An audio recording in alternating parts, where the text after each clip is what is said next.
Hello everyone, in this video we are going to submit the extension for the Schengen visa. So you need to go to this website, link is in the description, and then you need to go to the footer area where you see this option, service portal. Once you are going to click here, a new page will be loaded to you. Then you need to go to the again footer area and click on the immigration office link.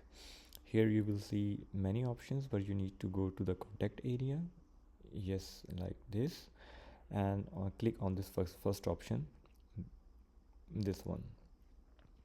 So here you will going to see the list of all of the possibilities, but you are going to directly this form where it says B5, and here you can access the contact form.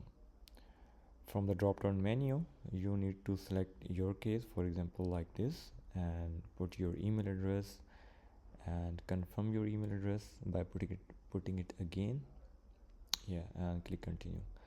In this area you will going to paste all of your case here. Prefer language is German.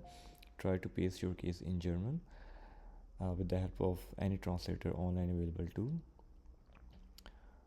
Yeah, so afterwards you are going to put your last name, first name, your address, and phone number is optional, and there is only 5 documents you can upload. So if you have more than one document or more than 5 documents, you need to combine it and simply accept the consent and click on the submit button. Yeah,